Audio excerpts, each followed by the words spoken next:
Hello friends, in this video I am going to introduce you to the ICMP protocol and talk about what important role it plays in the networking space, and towards the end of the video I am going to cover why you should care about the ICMP protocol, what value it can bring to you as a DevOps or Backend Engineer when you know about this protocol. So let's dive in. So ICMP protocol operates at the layer 3 of the OSI model, which is the network layer, and this is the same layer where the IP protocol operates in as well. So ICMP basically uses the IP protocol to route its data from one host to the other, and it's also important to note that the ICMP protocol is not aware of ports yet, right? Because at the OSI model network layer, layer 3, the concept of ports is not yet introduced. The concept of ports is actually introduced at the layer 4 of the OSI model, which is at the transport layer. Right? So ICMP protocol is basically used by the network devices to diagnose network communication issues.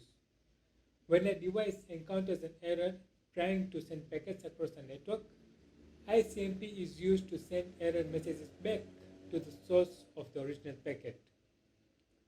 Some of the examples of the error messages include error messages like fragmentation needed. So when a router encounters a packet which is very big for it to consume, for it to be able to send to another router, it exceeds the MTU limit. The router sends back a message, a fragmentation needed message back to the server saying that it needs to basically fragment its large packets. Another kind of an error message that can be sent over the ICMP protocol is the host unreachable. So host unreachable encounters when a server tries to communicate with another server, but that server is not responding back. So a host unreachable message is sent via the ICMP protocol to let know of the server that the server you're trying to communicate is not responding. Another kind of an error that can be sent is packet expired.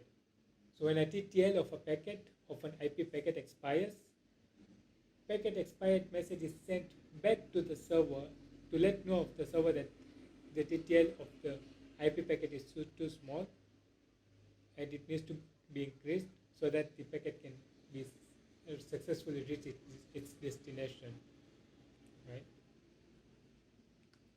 Okay, so ICMP protocol is interestingly used by also the two most important internet utilities, and that are ping and traceroute. So the ping utility uses the ICMP echo request and echo reply messages to determine whether a host is reachable or not. While the traceroute utility uses incrementally increasing TTL values and monitors the ICMP time exceeded, and echo reply messages to map the route and latency of packets to a destination host. And if you haven't gotten this yet, we'll be talking more about the traceroute utility more in the future, in a future video. I just want to keep this this video short for digestibility. So we have reached the end. Why should you care about the ICMP protocol? What value can it add if you know about the ICMP protocol? Well, packets that are being sent, right? So if you're sending a packet, your server sends a packet to another server to communicate with another server, and it does not receive any kind of response. That has just been getting lost on its way, right? So we said that maybe the host is unreachable or the TTL expired. So many things can go wrong in the midst. But your server is not being able to receive anything.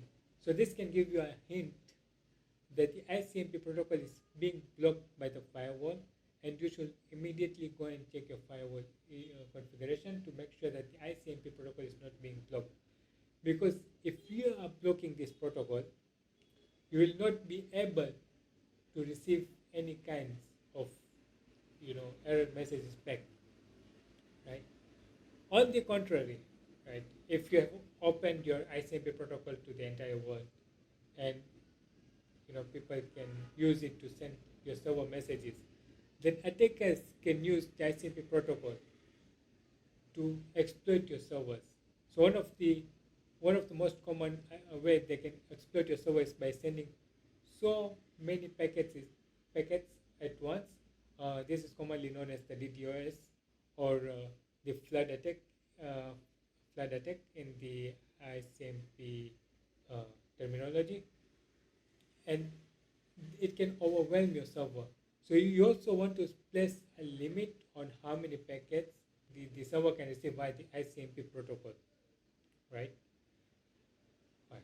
So this marks the end of the video, guys. If you loved this video, if you enjoyed it, if it was informational, you can hit the like button, and you can also subscribe to my channel. You can also leave a comment if you want to know anything additional, if there is something that I might have missed. If you have any feedback for me, feel free to comment it out, and I will make sure to check it. Bye bye. See ya.